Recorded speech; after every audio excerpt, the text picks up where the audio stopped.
start with Game 1 in the Western Conference Finals.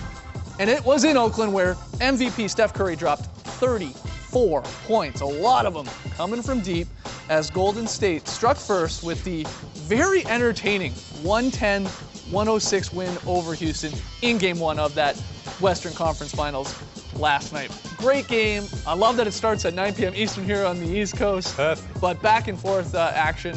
Lots to break down here. It was a very fun game, and the way the Rockets came out, I mean, they looked like they were dominating. But then, second quarter, the Warriors made a run, especially when they put Draymond Green at center. This 6'7" man played center for 15 minutes of the game, a third of the game, and that's when it changed. The second quarter, the Rockets were up 16, 7 minutes left. That invited Dwight to go at Draymond Green, and Kevin McHale took the bait. It was a mistake to go to Dwight in the post against Draymond Green. He turned the ball over 3 times during that run, and bang, the game went the other way. Draymond Green has been obviously spectacular. He's leading the playoffs in plus-minus. When he's on the floor, the Warriors are just destroying people. And with him at the 5, which is odd to think, obviously the 6'7" guy against Dwight Howard, they were phenomenal, beating the Rockets by 15 points while he was on the floor. And that second quarter run there, that's what changed it. Again, Draymond on the floor, 25-6 during those last 7 minutes. It was spectacular to watch, and the Rockets made that tiny, tiny mistake of going to Dwight over and over and over again. That sent Dwight to the bench, and man, the Warriors took advantage just going to the rim over and over. Oh, it's got to be deflating that you built that 16-point lead, takes you 18 minutes, you're playing great, and the Warriors erase it in 6 minutes. Yeah, 6 minutes, and then they had it up at the half. Yeah, but if I'm the Rockets, I would be pretty encouraged. They competed the entire game. Every time the Warriors went on a run, the Rockets never folded, and they had their own runs going back. And the things that they messed up during this game, I think, are fixable. You just have to have a little bit more effort. You have to pay attention to Steph Curry when he doesn't have the ball, so he doesn't end up with wide open shots under the rim or in the corner. There are things that the Rockets can do to fix what happened that went wrong in Game 1, but I think that they have to take away from this. They played pretty well sans Dwight.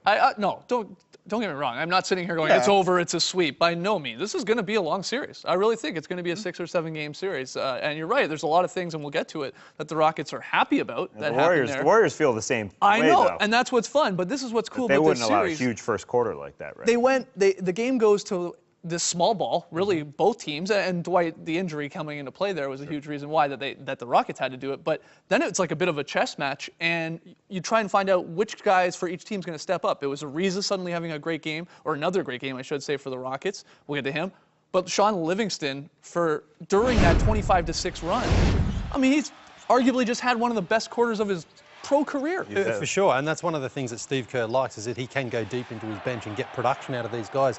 They're not just out there treading water. Sean Livingston's a veteran player. He's been around this league. He's bounced around a lot. We know he had that injury, of course, that really happened early on in his career, and he's come back now and has really taken on this role that is perfect for him, because he can match up against smaller second units. He's a kind of a point guard, but he's a long point guard. He can drive to the lane. He's got that little mid-range jump shot. He brings a lot to the table, and for Steve Kerr to have that option on his bench is just so helpful for him. Who would have thunk it, though? They signed this guy in the offseason to be a backup guard. Obviously, a nice addition, complement any sort of lineup.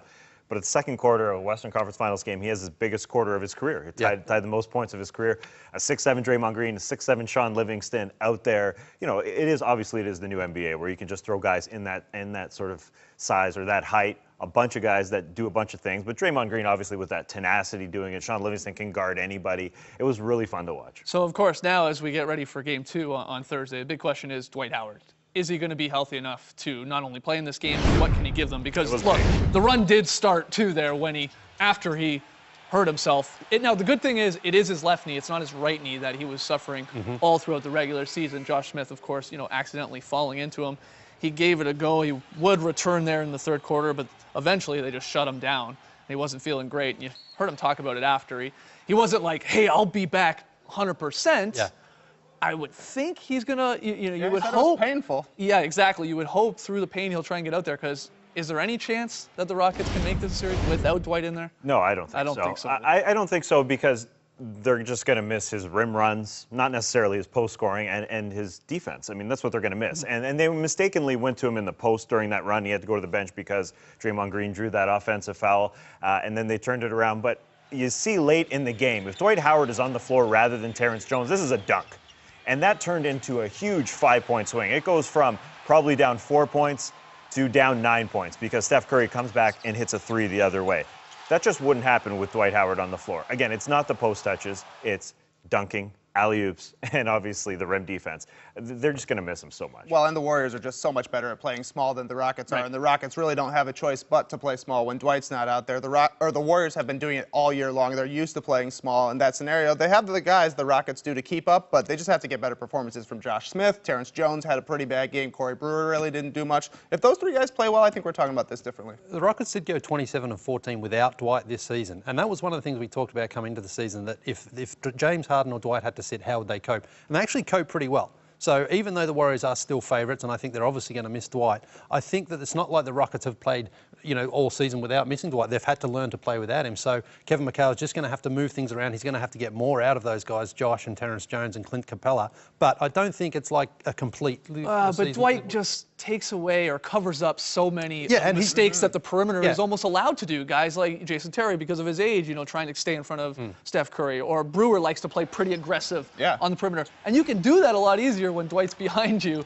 Yeah, and Dwight's been great in the playoffs for them as well. There's no doubt they'll miss him for sure, but it's not like, they've had to survive without him at parts of the season. So and it is his other knee as well that he didn't injure during the season. I mean, him just being on the floor, even if he's not 100%, it obviously helps Houston. But if he does have to sit, well, they just have to find another way to match the Warriors. Right now, questionable whether or not he's going to play in Game 2. Of course, they don't play till Thursday night. Keep your eye on NBA.com for the latest update on Dwight. Let's get to the awesome sort of MVP battle. And we know Steph Curry won the MVP this year. The runner-up, who was right there with him, was James Harden. There were stretches in this game, again, as a basketball fan, where you were just like, this is awesome. We're spoiled. It was awesome. Because we got two of the best offensive players easily in the game right now. They're probably, when it's all said and done, going to be on some of the greatest lists of all-time offensive players going at it. It's just such a sexy offense because Steph, he brings up the ball, but then his teammates will find him coming around screens or after he's given up the ball about 4 passes later, and he's money in the bank whenever he has an open shot. So that's the cool thing about them. He brings up the ball, but hey, they're going to find him, and when he hits more threes than the rest of his team combined, it's going to be a hard night if you're the Houston Rockets. I mean, he hits 6 threes. He's just a magical, magical player. Yeah, you see already 8 times in Curry's postseason history. 8 times he's had games where he's hit at least 5 three-pointers and dished out 5 assists. Kobe, John Starks, and Darren Williams are next on that list. John Starks. Yeah. Yes, doing it 6 times, but you see the difference in the number of games. Curry's done this in 30 games. It's nearly mind-boggling. James Harden, though, just as great at times as Curry in this one.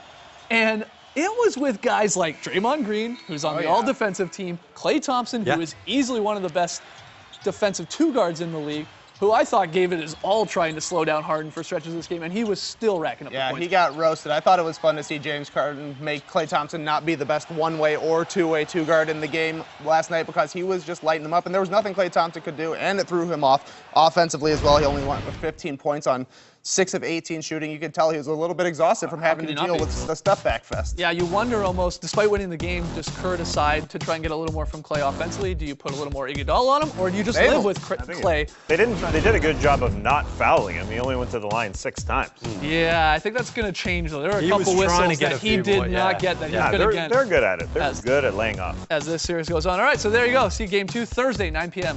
on ESPN.